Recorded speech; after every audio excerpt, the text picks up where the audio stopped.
The train, for its type, is the most powerful vehicle on land. And the engines of Sodor are the power behind the docks, industries and branch lines that make up the world-renowned Northwestern Railway. These are the stories of Sodor.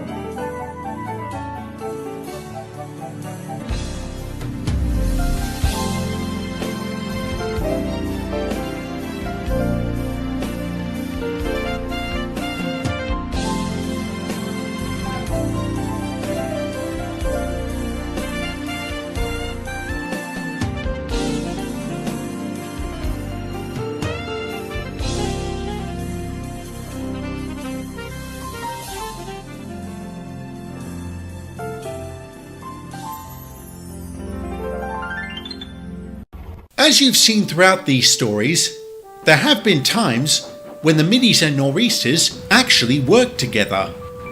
One of the more regular instances of this was every year during the first week of September, when the Enofa quarry would conduct its blasting. Throughout this time, we relied heavily on the middies' help, as the quarry would purchase the dynamite it used from the Franks & Son munitions factory located at Brendam. The standard procedure for these well-planned operations was as follows. The dynamite would be loaded aboard specially marked vans. One of the middies would then deliver it to Elsbridge, and from there, one of us would take it up to the quarry.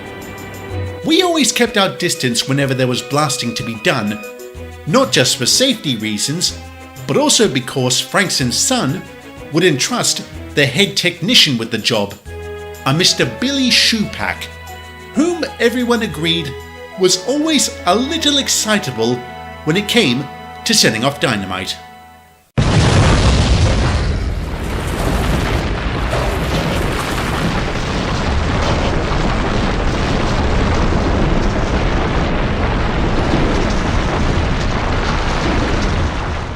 Oh! That was marvellous! Absolutely fantastic! You see, lads, that's how it's done. That right there is the beauty and majesty that is trinitrotoluene. How is it that man has never caused a serious accident? I've wondered that too. But then again, he is a professional, and he obviously takes pride in his work. So do I, but I've never had the urge to blow something up. Blowing up stuff isn't in your job description, James.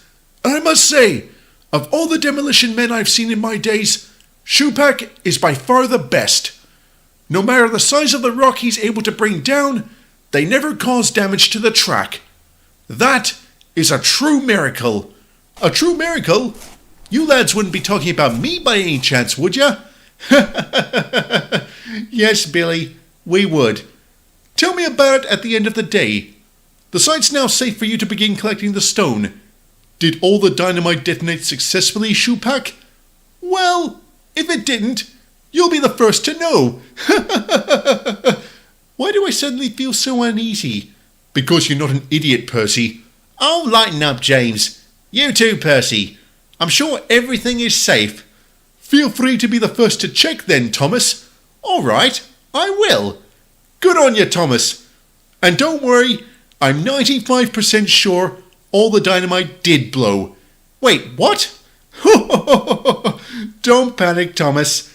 No one's ever died on any of the jobs I've ever worked on, man or machine. And I'm certainly not going to start with you. Thanks, Billy. All the same, if I am wrong, it was nice knowing you. Same here.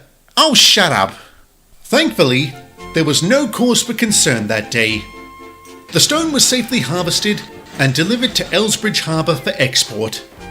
That night in the shed, Thomas would assert that he hadn't really been concerned for the simple fact he had said hello to Bob that day. Who's Bob, you may be asking? This is Bob, a large boulder that once sat just outside Crosby. It's been called the Stonehenge of Sodor due to the immense mystery surrounding it, and has been one of the island's more popular tourist attractions. Every tour guide that has ever worked the site has admitted nobody is sure how the boulder came to be called Bob, but will quickly segue into the local legend that saying hello to him brings good luck, and few engines were able to resist calling out to him whenever they passed. At some point, it seemed Bob had had enough of it. For several days prior to the incident, the island was hammered by heavy rainfall. Aside from delaying the blasting up at the quarry, the downpour caused the ground beneath Bob to soften. Only when the rain passed did the consequences of that deluge reveal themselves.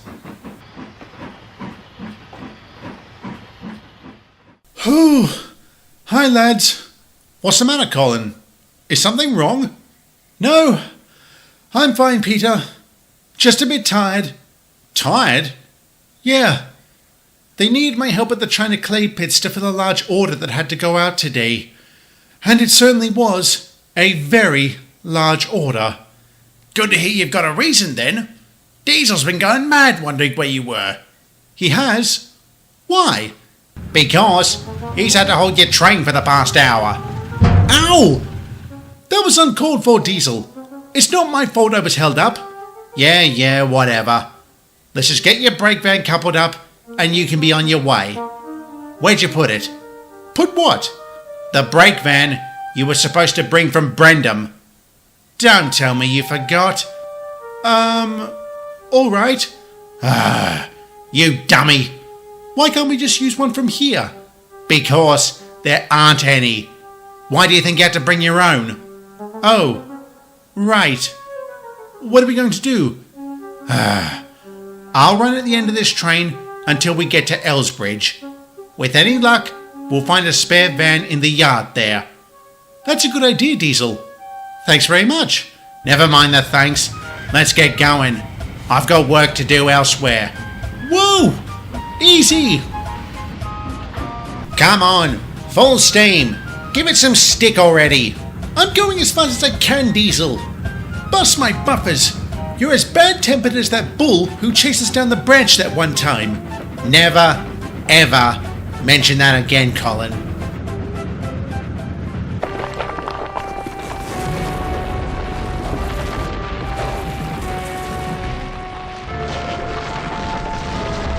Oh no! Diesel! Look! What in fizzling fuses?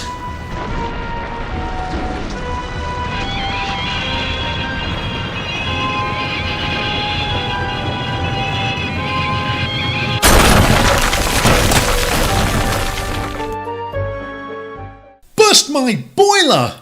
That was close! Diesel! Are you alright? Yeah, I'm fine. Oh, crikey. A few yards closer and I would have been flattened. I'm fine, by the way, in case you're wondering. I wasn't. This is a real mess. And I'm trapped up here. Don't worry. You got plenty of company. All the nor'easters are on your side. What do we do? Crosby's not far off from where you are. Head on up and raise the alarm. I'll dash back to Wellsworth and do the same. Sounds like a plan. Good luck, Diesel. Colin and Diesel bolted to their respective stations, but it would be the middies number 1 who would reach his destination first. After informing Crosby's station master of the situation, the alarm was quickly raised all across Sodor. Every signal box ordered passing trains to a halt, while others were held at the stations. As best they could, the railway staff apprised us of what had happened. This is absurd. First we suffer through the haunting of a wrathful ghost, then the banditry of some horrid lorries, and now a runaway rock? I can't be the only one who's noticed that ridiculousness is a far too common occurrence on this island. No, you're not. I often wonder if other parts of Britain's railways have these sort of problems. Settle down, lads. Don't forget, we have a first-rate rescue team here on Sodor. With all the experience they've had, they ought to be. I'm sure Mickey will sort it out in short order. That must be why Colin looks so irritated, because Mickey has sorted it out. Oh, good! I found 3 of you already. What's the matter, Colin? I just came from Crosby, where the station master just got a telephone call from the works. Guess who's undergoing maintenance there right now? Mickey? That's right. Of course he is. Well, I guess it's up to us to fix this then. And what are we supposed to do, Toby? Just waltz on up to the boulder and ask if it wouldn't mind moving aside? That would be far more productive than waiting for some miracle to sort it out. I'm heading on up to assess the situation. If you want to come, then come. Well, I ain't sitting here in my bunker all day. Come on, Gordon, get a move on. Yes, I'm coming. This shan't end in disaster at all. Wait a minute. Thomas? What are you doing here? I thought you were up at the quarry. Take a look at my trucks, Diesel, and then guess again. You're still on ballast collection. Track repairs still need doing. And they'll definitely need to be repaired just down the way. Why? Has something happened? Nobody's told you. Bob's rolled down onto the line. You're joking. No joke, Thomas. I almost got squished. Could have been worse. Oi! Actually, it might be worse. I heard Mickey was undergoing maintenance today. You mean there's no one who can fix this? We could have a go at it. How? Maybe we can get a crane onto it or something. I don't think there's a big enough crane in all the world that could shift that thing. And there certainly ain't one on Sodor. Well, we gotta do something. I'm gonna go take a look. Find us a crane, Diesel. Yeah, sure. You go gawk at the giant boulder and leave me to do all the work. Ain't that the way of it?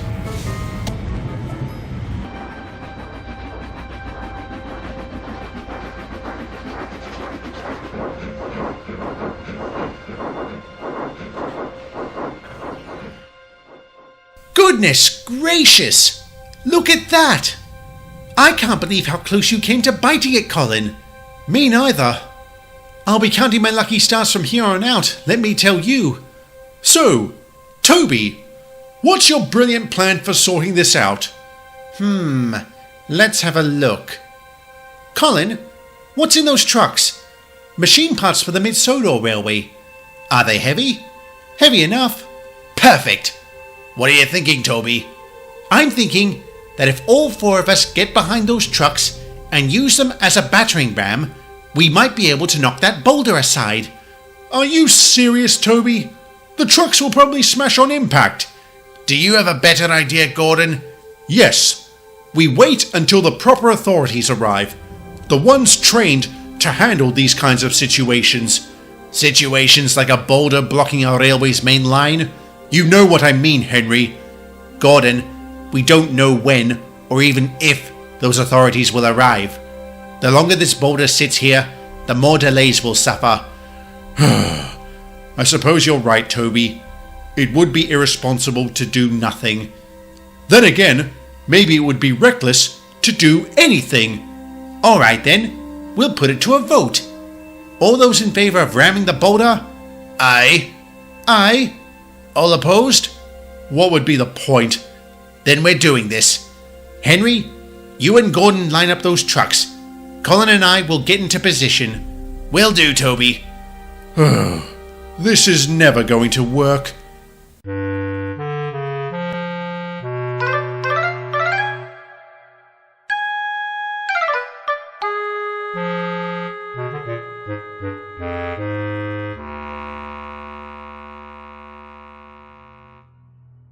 Alright lads, this is it.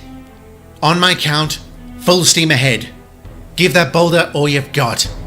As a further exercise in futility, may I once again voice the opinion that our battering ram is likely to be turned into splinters the moment it connects with the boulder? Your opinion, Gordon, is duly noted. And ignored, no doubt. No doubt. Okay, Here we go. 1, 2, 3!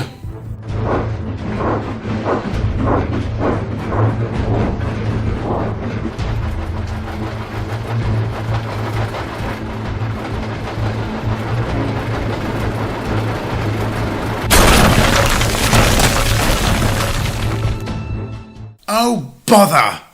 What a surprise! It didn't work.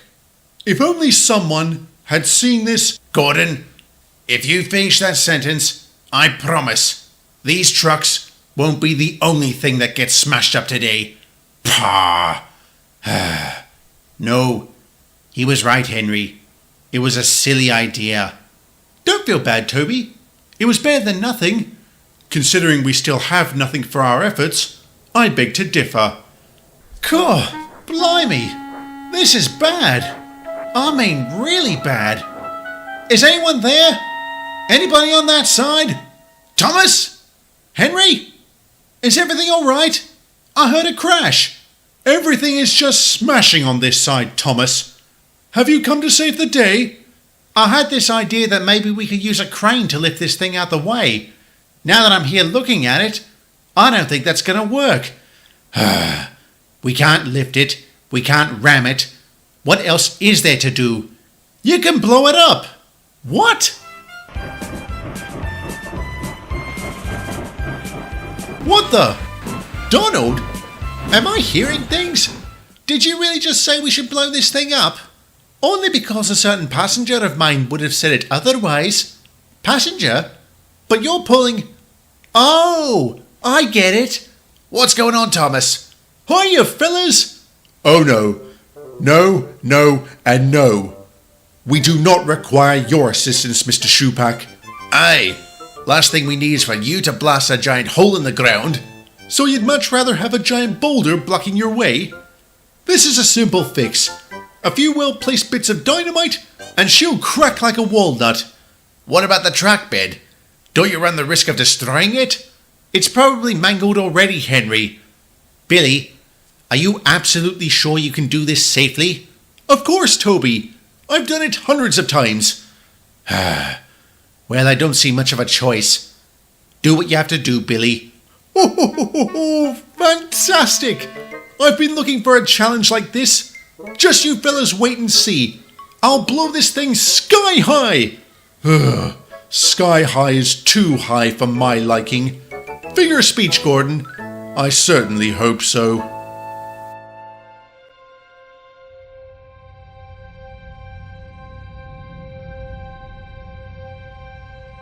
Right, everything's set. Are you sure we're back far enough, Billy? 300 feet ought to be enough for the amount of dynamite I'm using. Ought to be. If it ain't, we'll find out soon. Are you sure this is a good idea, Toby? We've come this far. We may as well see it through. All right, Billy. Light the fuse. I already did. What? When? About 20 seconds ago. You could have given us some warning. Here's your warning. Detonation in 7, 6, 5, 4, 3, 2, 1, fire!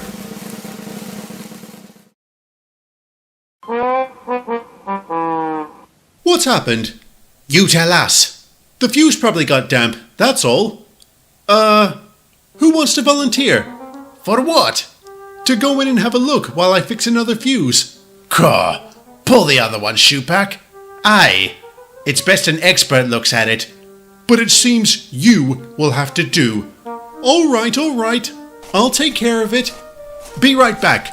None of you move. Why would we ever move?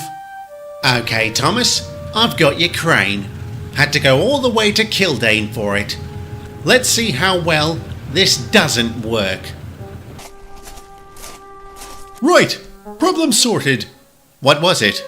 Just as I thought, wet fuse. It's been replaced and relit.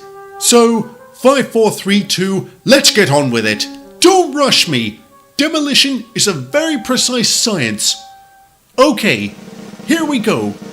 Detonation in 7, 6, 5, 4, 3, 2, 1, fire!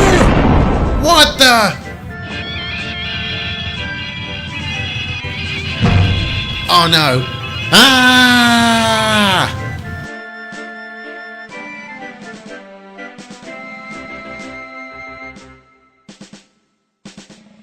Oh! What did I tell you?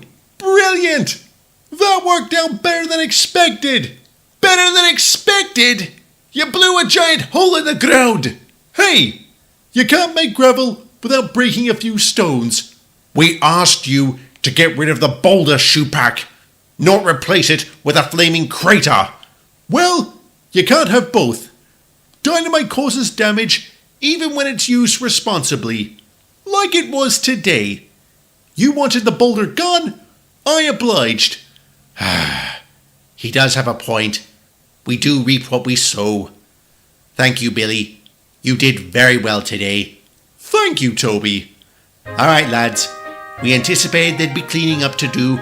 Now's the part where we get stuck into that. All of us. Okay, there's the signal. Now we just need to find a crane. There's one at Kildane. I told Diesel about it when he passed me by. With any luck, he might already be bringing it to us. Looks like he'll need it first. Why do you say that?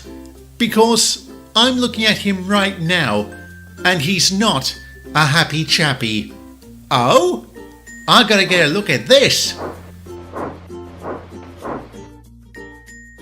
Don't laugh, Thomas. Don't you dare laugh. How'd you go and do this? When that explosion went off, I braked suddenly, and this stupid crane smacked into me. Wait, you mean you got bumped off the rails by the breakdown train? Shut up! It's not funny. It most certainly is. Irony, thy name is Diesel. I hate you, Donald. You too, Thomas. Don't get your fuses in a fizzle, Diesel. We'll help you out. And you've saved us the effort of fetching the breakdown train in the first place. So cheers for that. Grrr. Why are we meeting him here again? He says they have a top-notch bangers and mash. Topham never could resist a good bangers and mash. He could never resist food, Nigel. This is true. So, do you think this will be the time when one of us gets the sack? I would have said yes, but now that I see him smiling, I just don't know. Is it bad that I almost want him to be frowning? At least then, I'd know what to expect. I agree. Well, we're not going to find out anything by standing here. Ah, gentlemen, thank you for coming. Well, my time here on Sodor has been interesting, to say the least. Without question, this has been the most eventful inspection I've ever conducted. For what it's worth, sir, we apologize for that. You don't have to. Granted, a couple of incidents could have been avoided, but some were well and truly beyond your control. And because of your combined handling of the latter of these, I've decided you shall both remain in operation on Sodor. Really, sir? Indeed. One of the key reasons why I've been personally conducting inspections across Britain is to assess the railway's overall compatibility. How do you mean, sir? I mean, given how things are going in Europe, we might very well find ourselves at war again. I need to ensure Britain's railways are up to the task of supporting the nation should that happen. Critical to this is the ability to work together, and your engines have shown they are willing to do just that, and they certainly get results. You should both be very proud. We are, sir. Every day, sir. I also must say, the amount of public support for both of you has been nothing short of phenomenal. You certainly know how to cultivate loyalty among your clients and passengers, and given there is clearly enough business for both of you, it would be irresponsible of the board to shut down either. Thank you, sir. Thank you, sir. This is such a relief. Glad to hear. You'll probably also be glad to hear that I'll be leaving Sodor tomorrow. But before I go, I do have a question. Aside from what I've seen during my time here, I've also heard of several other situations that have occurred in the past. Is this sort of thing common on Sodor? Yes. I see. Why do you ask, sir? No reason, John. No reason at all. Needless to say, the rest of us were absolutely thrilled when we heard we'd be staying on Sodor. And after both sides helped in repairing the track, we got along splendidly for the longest time thereafter. I'm pleased to also say that Bob's destruction didn't adversely affect the number of tourists Crosby received, as it had another boulder. Located much closer to town, the mysteriously named Val has continued to draw in visitors to this day. At the site, the tour guides will tell in vivid detail the very true story of what had happened to Bob. Sometimes, the locals will come out to these groups and assert that on a moonlit night when the air is still, you can hear Val's mournful cries carry across the valley to the site where her twin once stood, proud and true. I wonder if they're right, don't you?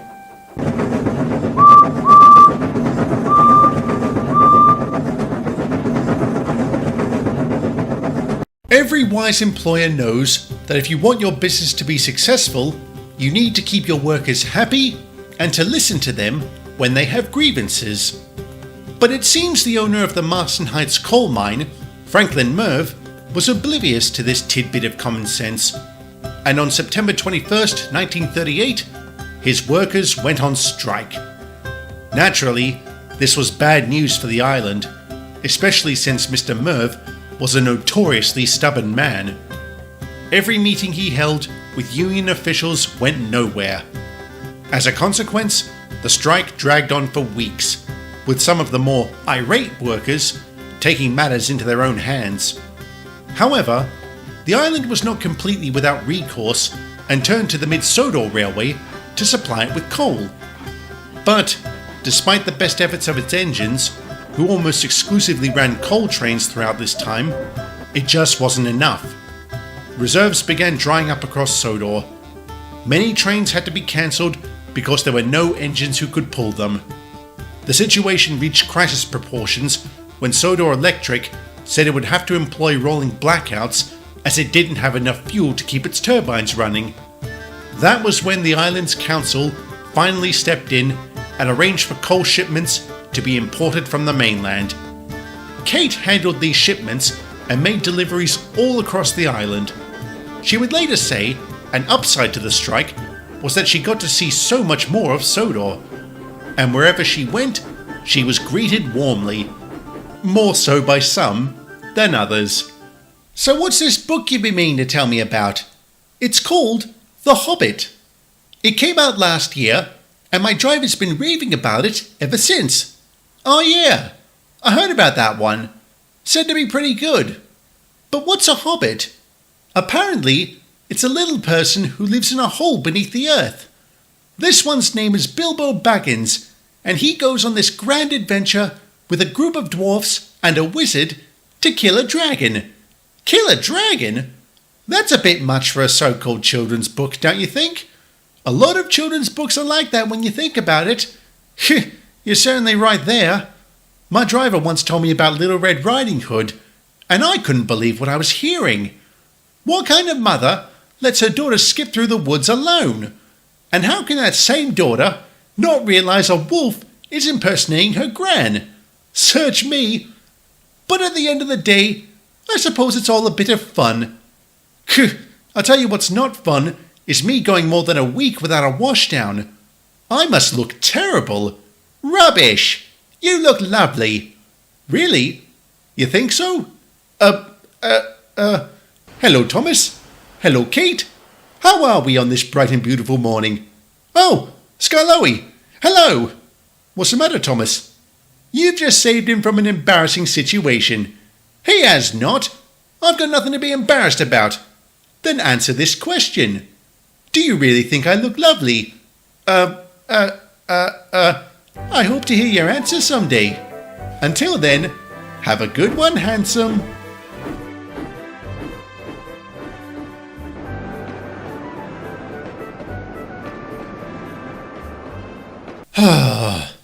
Smooth, Thomas. Real smooth. Sorry I didn't get here sooner. I doubt it would have made much difference. Does she know how you feel about her? Probably. Everyone else does. Then the best of luck to you, my friend. Thanks. Anyway, how are things going with you? Well enough, considering the repercussions of the Marston Heights situation. I know what you mean. All this fussing about with the coal is ridiculous. You never realize just how much you depend on something until it's gone. Very true.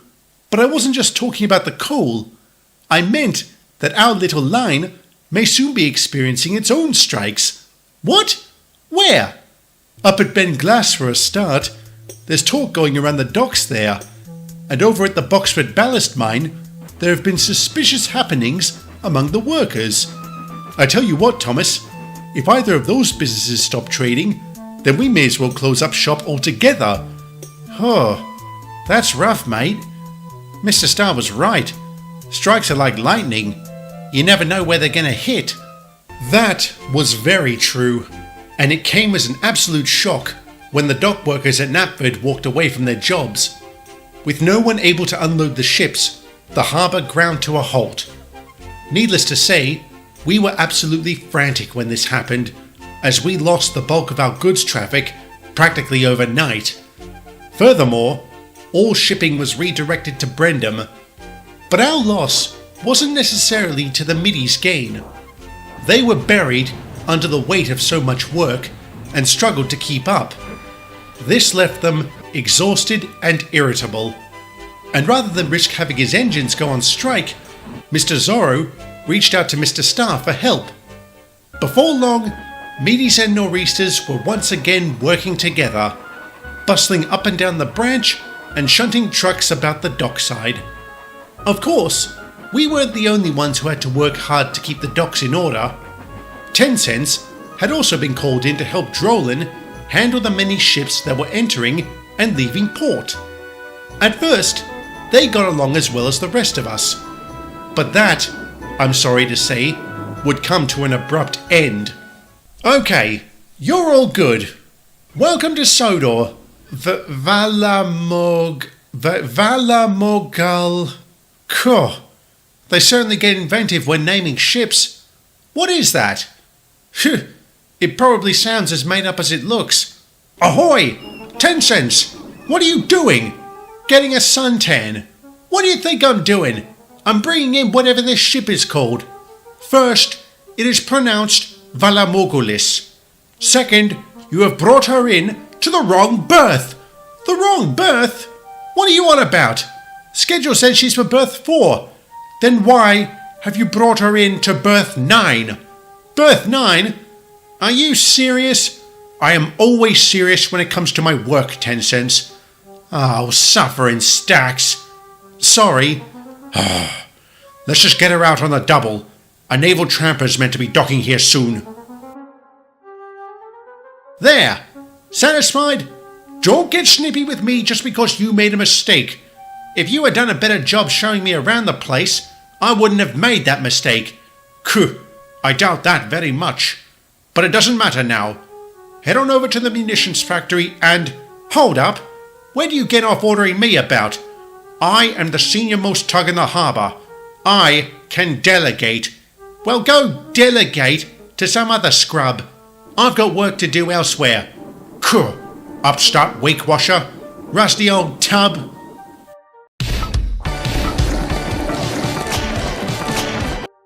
What's going on over there? Sounds like 10 Cents and Drolan are having a bit of a row. Aye. It seems 10 Cents made a wee blunder with that ship over there. Why 10 Cents? Drolan could have easily made the mistake. Drolan doesn't make mistakes. Oh, so he's perfect? He's a problem solver, Percy. You mean like what he did to Bulstrode? I heard about that. Didn't the Coast Guard have to get involved? Aye. And that disagreeable hulk was taken away. Problem solved. So, smash them up or throw them aside. That's your solution to all problems, is it, Douglas? I must say, until I met you and Donald, I didn't think it was possible that twins could be so different from each other. Now don't you go mocking Donny when he's not here to defend himself. I wasn't. Him, I like. And I'll be sure to tell him that next time I see him. Ark! The nerve of that obnoxious green caterpillar. Too right. I can't believe I was actually glad when the nor'easters showed up to help. Me neither. But I guess we all make mistakes.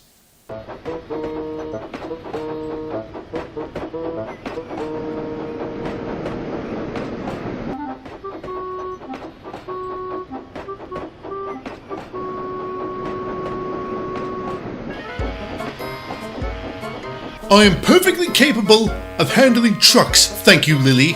I wasn't saying you weren't. I'm just saying there are things you need to know about handling ones filled with china clay. Let me guess. Don't bump them too hard? It's not brain surgery. Fine. If you're so all-knowing, then don't listen to me. That was the plan.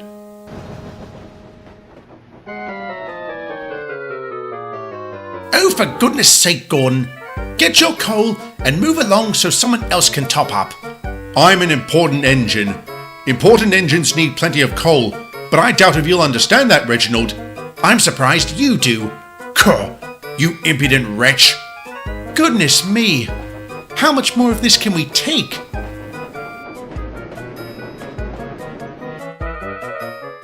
Then, later on, I heard Eric get into it with Peter. I think the MIDI saltiness is rubbing off on us.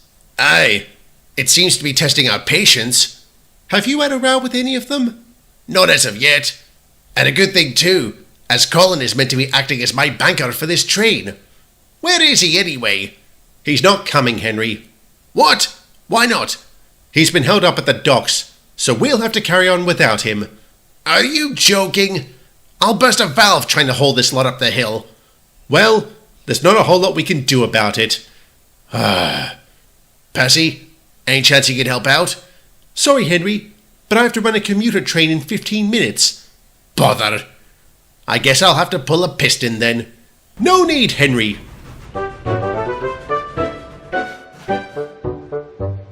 Hi there, fellas. How are you this evening? Duck! What are you doing here? You almost sound unhappy to see me, Percy. Of course I'm happy to see you. Just surprised. Me too. When did you get here? Earlier today. And I was quite surprised when I arrived at Knapford to find Edward and Toby were the only ones there. They then told me about your little arrangement with the middies. How's that going, by the way? Very, very taxing. I see. So, why are you here, Duck? It's because of the whole Wendell thing. The GWR's reputation and business relations with your group and the middies took a severe hit. So, I'm kind of here as a goodwill gesture, to help out wherever and whoever needs it. Looks like I arrived just in time in your case, Henry. Aye, I could use a reliable engine to act as a banker. Just give me a push up the hill, and that'll do it. Tops! Let's get to it.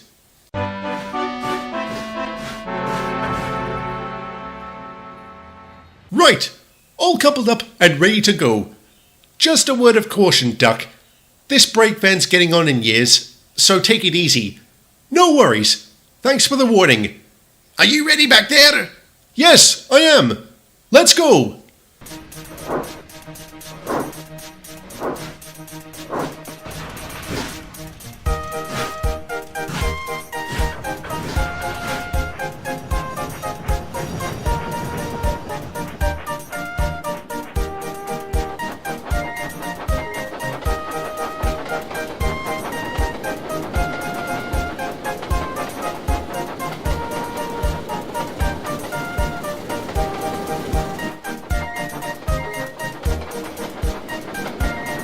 Good grief! This train is heavier than I thought. Are you alright back there, Duck? Yeah, I'm fine. This is just really hard. Easy on the brake van, Duck. Yes, I'm... What was that?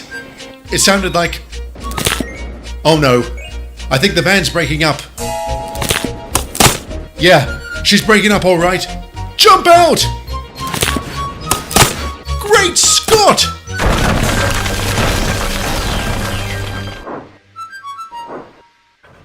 What on earth? Duck! What's happening back there? Henry, you won't believe this. I'm curious, Henry. Can you go a single day without getting into an accident? That depends. Can you go a single day without being obnoxious and vile? No. Wait, what? Didn't expect that, did you? Bother! You could be a bit more respectful, Diesel. We are helping you out after all. Let's not pretend your motives are altruistic, James. You're only here because our director is paying yours. And if your group could handle the work, your director wouldn't have begged ours for assistance. Oh, the sausage speaks. What? That's it. I've had enough. I refuse to continue working alongside such slanderous scoundrels. I'm with you, Gordon. I'm not putting up with these mugs any longer. You coming, James? Right behind you. Let's see how well you middies manage the docks without us. We'll manage just fine. That's right. Who needs you? We do, you blithering imbeciles. We do, sir. Of course. The whole reason I had Mr. Starr loan his engines to us was so we could keep up with the deluge of shipping that's been pouring in. Oh, right. Sorry, sir. If it helps, sir, I heard the strike at Knapford could be over soon. Could is far from certain, Adam. Even if it were to end tomorrow, we still need to be able to move today's cargo. I'm going to call Mr. Starr and hope he's still willing to work with us. And if he's not, sir, then you two can explain to the others why they'll be working back-to-back shifts until the work is done. Do I make myself clear? Yes, sir. Sometimes I wonder what I did in a previous life to deserve such incompetence. I'm very disappointed with you three. For what possible reason? For storming off like a bunch of children just because you got into a tiff with the middies. What would you have done, Toby? I would have asked them to stop. And if that didn't work, I would have ignored them. That would have been the sensible thing to do. But clearly good sense is something that is lost on you three. Sir, we won't... I don't want to hear it, Gordon. Let's not forget that the middies are paying us for our help. And so long as the strike at Knapford keeps going, we'll need every shilling we can get if we're to keep running. So we're to just suffer the middies' abuse, are we, sir? No, you're not. I'm going to speak to Mr. Zorro about that. I'm also going to tell him that you three will be returning to Brendam first thing tomorrow. But, sir... And any engine who complains will be handling garbage duty for the next month. Any objections? Good. Toby, give me a ride back to the station. Yes, sir. Honestly, I expected better from you three. Expected better? What? Like he's so perfect? Never mind him. What about Mr. Starr? Threatening us with garbage duty if we don't do what he says. I don't know about you two, but I'm sick of how he keeps barking orders at us like that. Oh, I'm with you there, Gordon. But there's not a whole lot we can do about it. Au contraire, James. There is something we can do about it.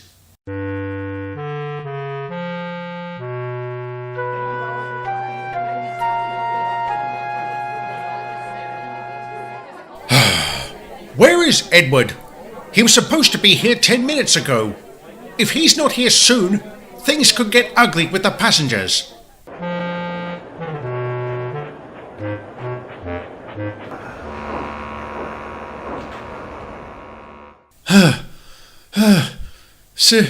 Sorry I'm late, sir. I got held up at the sheds. Held up at the sheds? Is that your way of saying you overslept, Edward? No, sir. I lost track of the time because I was trying to dissuade Gordon, Henry and James from a very unwise course of action. Oh, don't tell me. We're on strike, Mr. Starr. Of course you are. This is no joke, sir. Do you see anybody laughing, Gordon? What's the problem? Being forced to work alongside engines who mock us despite our help. Not being allowed to voice any objection to such an arrangement, and being threatened with menial work if we do speak up.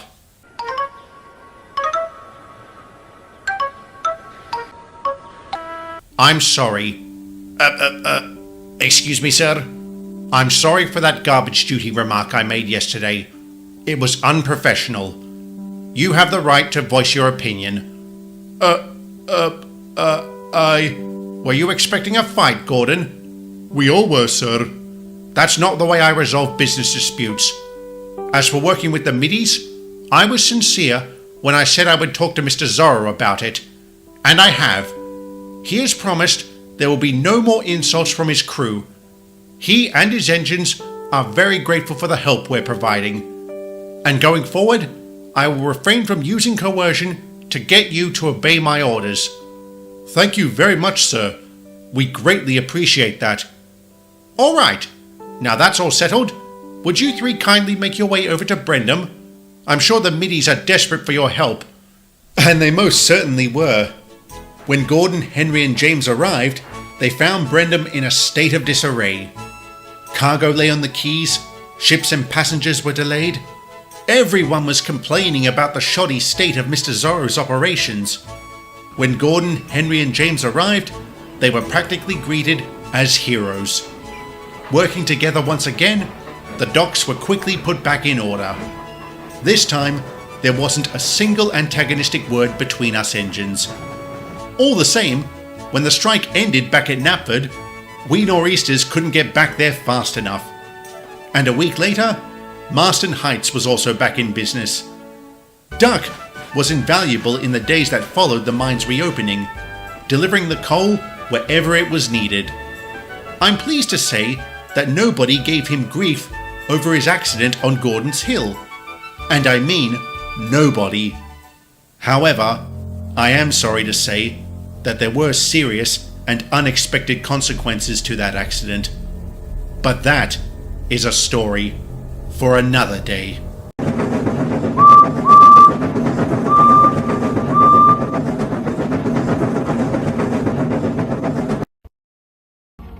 While the recent slew of strikes that befell Sodor were a very unpleasant experience, they did highlight the fact that the infrastructure at Brendam Docks was insufficient to handle heavy periods of shipping. To ensure his engines were never again buried by so much work, Mr. Zorro organised for an upgrade of the harbour. On the western side of the docks, extra berths and sidings were added, as were a number of new warehouses. On the eastern side, a dedicated passenger terminal was built for visiting cruise liners, which boasted its own station. This was probably the most important component of the project, as much of the quayside was now free to exclusively handle cargo ships. And the installation of extra cranes meant that goods could be loaded and unloaded at a much faster rate. To their credit, the middies did an excellent job in upgrading their home base. Their efforts dramatically increased the dock's overall efficiency, allowing them to handle their workload better. As an added bonus, we no longer were tasked to help them, which was something we all found very, very agreeable. So I arrived at Wellsworth to drop off my trucks. The second I shunt them, Thomas and Percy start laying into me. What'd they say? Among other things, that we're a pack of lazy gits who wouldn't know what hard work was if it rolled up and bumped us in the bunker. Kept on saying that if we were proper engines, we wouldn't have needed their help to begin with. And what did you say? I reminded them that the only reason we needed their help was because their boys at Knapford were the ones who went on strike. After that, they belted right up. Nice one. I tell you what, it's great we don't need their help around here anymore. I'm with you, Diesel. I almost choked on the air of snobbery that accompanied them. I was one happy lady when they rolled out of here for the last time. I'm surprised to hear you say that, Lily. Why? I saw you chatting to Gordon on more than a few occasions, and you were always smiling around him. I couldn't help but notice a few grins on his part too. You lads wouldn't be jealous by any chance, would you? I'm going to pretend I didn't hear that. Well, I'm going to pretend that you did, and that you are. I find that wretchedly adorable.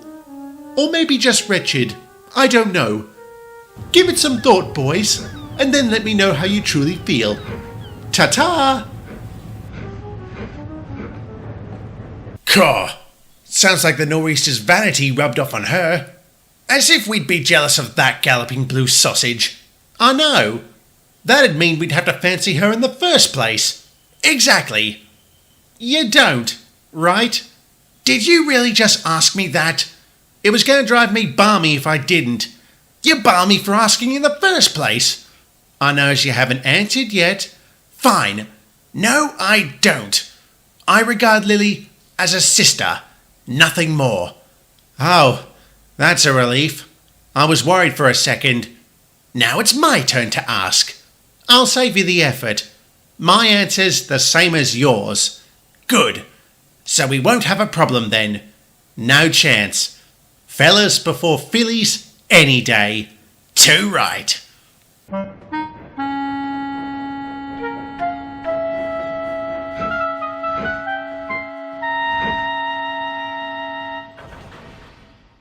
Oh, hello Lily. You look like you're in a good mood. I am. Mostly because I just turned the tables on an attempted insult by Adam and Diesel. Do tell. I could use a laugh to lift my spirits. Why? Is something wrong? I just heard an emergency broadcast over the radio. There have been massive pogroms against Jews in Germany and Austria. Goodness, that's a bad sign. I knew the Nazis were always harsh towards Jews, but this is something else. Agreed. If they're now resorting to violence, how much longer before they lash out at the rest of the world? Kuh. You know what our biggest mistake of the last war was? Not razing Berlin to the ground. Hard to argue with that. As the days go by, it looks more and more like there'll be another war. Aye. I tell you what, if it doesn't happen, I'll paint myself blue. But enough doom and gloom. Tell me about your little comeback. Well, you see... Come on, Lily, get a move on. Oh, right. Sorry. I better dash. I'll tell you about it later. All right. Look forward to hearing about it. See you back at the sheds. Bye.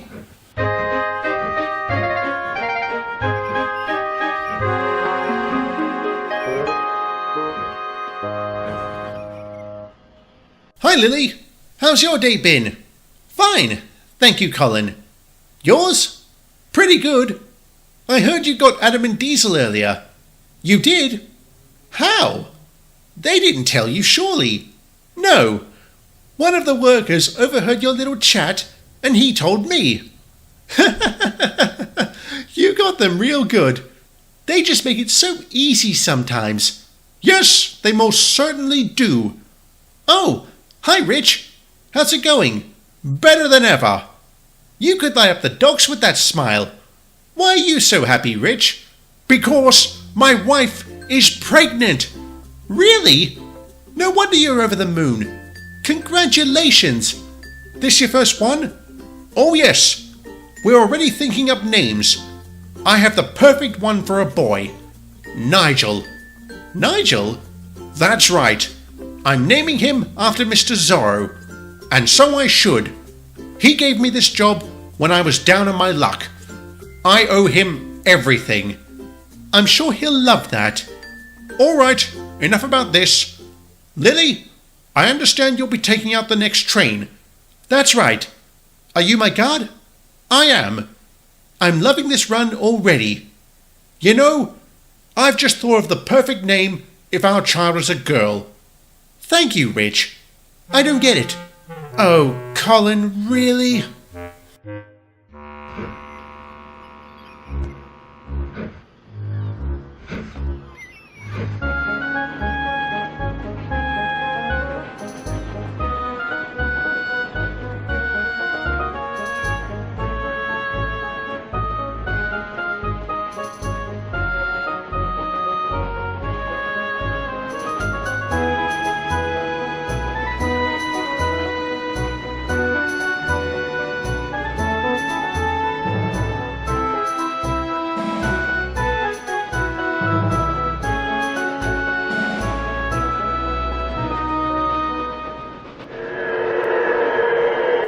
earth is that? Why is Rich braking?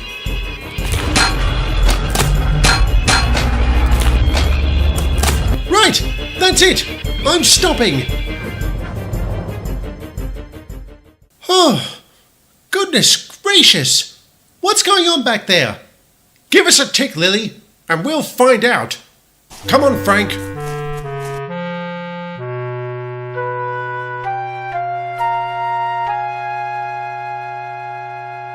I don't believe it. 4 sets of couplings completely destroyed. We won't be going any further tonight. Richard better have a good reason for throwing on the brakes like that. Come on, Ted. He always does. Where is he? I'll go look for him. Honestly, you want something done properly, never get a Welshman to. What? Oh, that's just tops. What's wrong, Ted? Our flipping brake van is gone. It must have broken loose somewhere down the line. Come on, we better go find it. As someone who's lost part of a train before, I can imagine just how frustrated Lily was as she backed down along the branch in search of her wayward brake van. What I can't imagine is the sheer confusion she must have felt when she didn't find it. Stopping at various signal boxes and stations, the staff therein swore up and down that they had seen her pass with the van still attached to her train. She even made it all the way back to Brendam without finding it. And after a thorough search was conducted, the mystery only deepened. But that's impossible! I'm sorry, Lily, but I don't know what to tell you. We've searched up and down the docks, and your brake van isn't here. How do you just lose a brake van? I didn't lose it, Diesel. It went missing. That's not much of a difference. Wait a moment. What?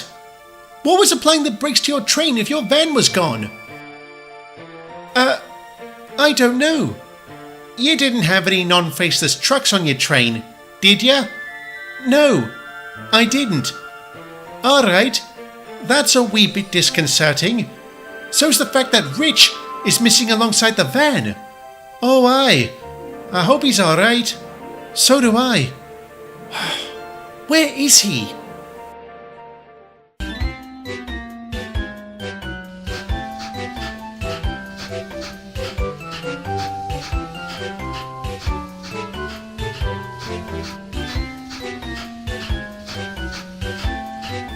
My, what a fantastic day we have here. What in blazes? Maybe I spoke too soon. Good grief, what is all this? And where did it come from? I don't know, but we'll have to tell the vicar. He's not gonna like this.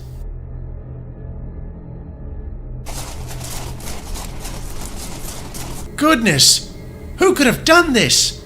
Hoodlums with no respect and even less self-control. But to strike here? Children play in these fields. If they had any sense of decency, Vicar, they wouldn't have thought once about doing this. Don't worry, we'll use all our resources to find these scoundrels and bring them to justice. Sarge! Come here! Quick! Oh no. What is it? What's wrong? I'm sorry to say, Vicar, but we need your services. Good Lord! I'm sorry to say that the body found amidst the wreckage was that of the Middy's missing guard, Richard Peyton. Naturally, they were mortified and saddened when they heard about it, as were we and the rest of the island. I understand there was little solace to be had at the poor man's funeral. It's no wonder why. There were just too many questions surrounding his death. This mystery made it perfect fodder for the newspapers. The incident became a media sensation, its grim details reported and talked about endlessly in every part of the country. This coverage is undoubtedly the reason why Britain's top criminal investigative minds were tasked with solving the matter. But despite their best efforts, they wouldn't. To this day, the case remains open. Another enduring aspect of that incident is Richard's cause of death remains unknown. Did you lads hear the news? The coppers have called off the investigation. Hardly surprising. What else can they do when they're clueless? Come on, James. That's not a fair thing to say. I didn't mean that in a derogatory way, Thomas. I meant, what else can they do when they've exhausted every investigatory avenue? Blimey! Given the baffling nature of the entire crime, I doubt even Sherlock Holmes would have solved it. You do have a point, James. I mean, how does someone steal a brake van from a moving train, burn it, and then dump its remains in a field alongside its guard? All within the space of a single night, I might add. If you listen to some of the workers, they've got a lot of theories on the matter, and none of them are good. Like what? How about you lads wait until I'm gone before you discuss that? Gone? Where are you going? I have to deliver some coal to Brendam, if you can believe it. No, I don't. Why you? I volunteered for the job. Mr. Starr said it was a request from Mr. Zorro, a gesture to help the middies given their recent loss. For once, I don't mind doing them a favour. Good on you, mate. Yeah, good on you, James. Make sure you got plenty of bootlaces for the job. What? You know, Thomas, sometimes I really hate you. I know. I get no rest and no respect on this island.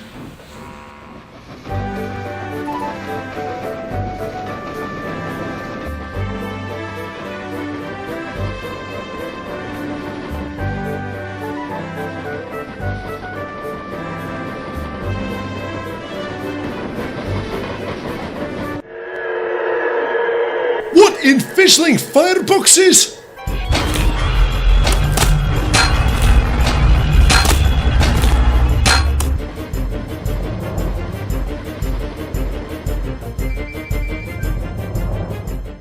Now how did that happen?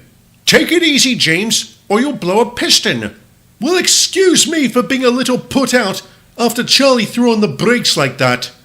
He would have had a good reason for doing so. We'll go check and... Are you seeing what I'm seeing, Andy? I don't know. Are you seeing nothing? Yes? What are you two banging on about? The brake van's gone. Gone? You mean like... Oh no! Someone's coming! That someone was Peter, hauling behind him a very heavy goods train. From experience, I know how fast the Middies number 15 can move. As he came flying around the bend, I'm sorry to say that he didn't see the obstruction in his path until it was too late. Though he braked with all his might, it wasn't enough to avoid a catastrophe.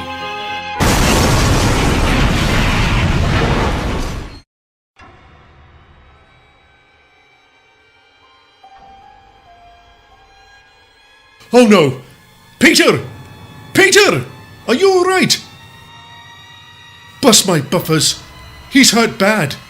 His crew can't be any better. We need to call for help, and fast. Let's rush down the branch and... James! Look! What? Dominic! It was him! It was his ghost! But how? I don't know. But he was responsible for what happened to my train. I'm sure of it. What exactly happened, James? There was this horrific wailing, then the sound of breaking wood, groaning metal, and the snapping of couplings. And now my brake van's missing, alongside its guard. Just like what happened to me. Wherever your guard's gone, I hope he makes it back. So do I. He's getting married next month. I am pleased to say that James's guard, Charlie Green, would be found alive, but broken. Just like what happened to Lily, the charred remains of James's brake van were discovered in a field. Charlie himself was found roaming the grounds of the church across the street, where he had smashed out a few of its windows. Charlie was out of his mind, his sanity utterly destroyed by the ordeal he had undergone, the specifics of which would never be known, as Charlie would spend the rest of his life as a gibbering wreck in a mental institution. Peter also suffered harshly because of Dominic's presence and had to be sent to Crewe for repairs. Miraculously, his driver and fireman survived, albeit with serious injuries. After Mickey helped clear the line, James quickly returned to Knapford and told us of his encounter. Given our past experience, we all believed him, as did much of the island. Amazingly, even the police believed our number 5 when he provided a statement about the crash. Unfortunately, there wasn't anything they could do because, to quote the chief inspector, how can we arrest a ghost? A fair question, it was nonetheless frustrating, as it meant that once again we would have to devise a solution to this supernatural problem. Alright, Toby, your advice helped us get rid of the last ghost, so what have you got? I think we first need to find out why Dominic has only started to appear now. Maybe it's the anniversary of his death or something. I don't think so. Why not? It can't be a coincidence that he's showing up after my little accident on the hill. You mean with Duck and the brake van? Aye, that's the one. Oh, nice. He comes to Sodor to help out and instead disturbs the spirit of a spiteful brake van. I'll be sure to thank the Great Western Git for that next time I see him. Don't start throwing blame, Diesel. It's not going to help. But you do raise a point about Dominic. Since he's actually lashing out at us, he's clearly more dangerous than Arthur was. All he really did was give us a good scare when you think about it. We're still left with the question of how to get rid of him. Maybe we can try reasoning with him. In a way, it did work last time. Reason with a ghost that's been attacking our trains? And what? Hope he doesn't turn us into flaming wrecks too? Do you have a better idea, Diesel? No? Then we may as well try it. Tonight, we'll head out in pairs and see if we can find Dominic. If you do, be as persuasive and calm as you can be. And do not try to provoke him. You don't need to tell us that, Toby.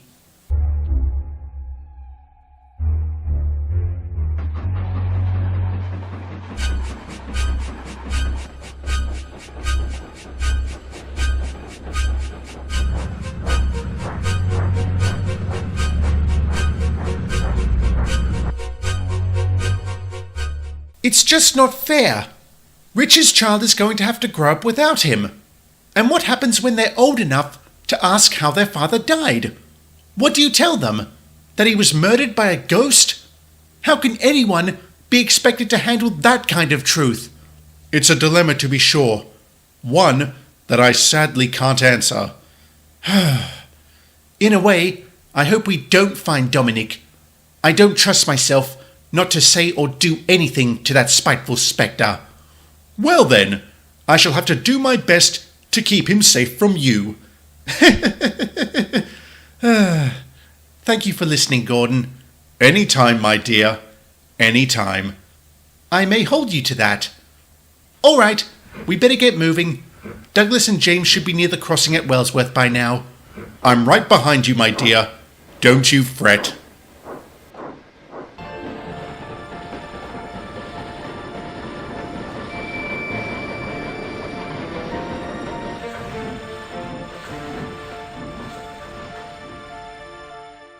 All right there, Redwood?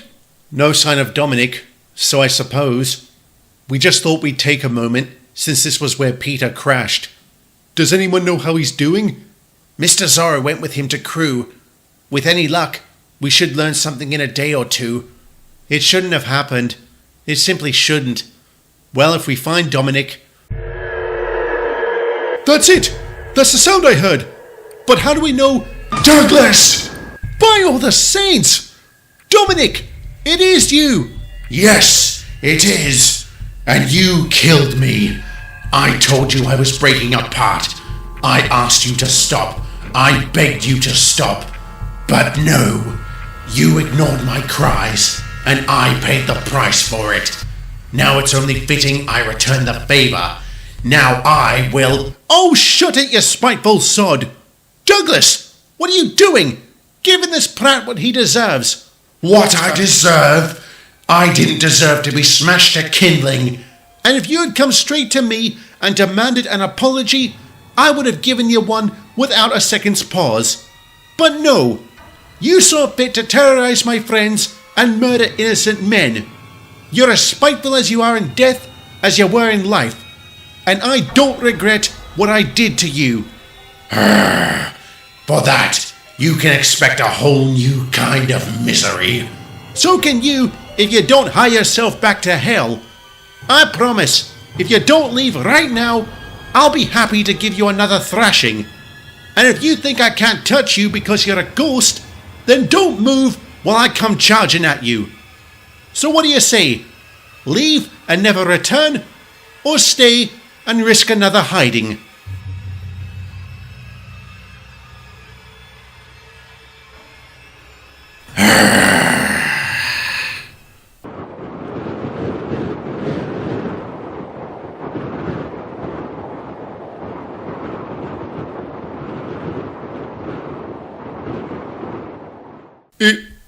Is that it? I think so. Well done, Douglas. Smashing good work. Indeed, ripping performance. That may have been the bravest thing I've ever seen. Likewise, I didn't know you had that in you, Douglas. Me neither. I guess you never really know what you're capable of. And I'm pleased to say that thanks to Douglas's gumption, we never saw Dominic's ghost again. However, for a while thereafter, we did hear him. Every so often, the spiteful spectre would let out his haunting shriek, just to let us know he was still around. Eventually, that did stop. Perhaps because he decided it was no longer worth it, or perhaps because he finally moved on. I doubt we'll ever know. One thing that is known is the fallout from his spite. Peter suffered extensive damage from his crash, and the repairs would take months to complete. Since Mr. Zorro could ill afford to be without a dedicated goods engine, he was forced to turn to an unlikely source. But that is a story for another day.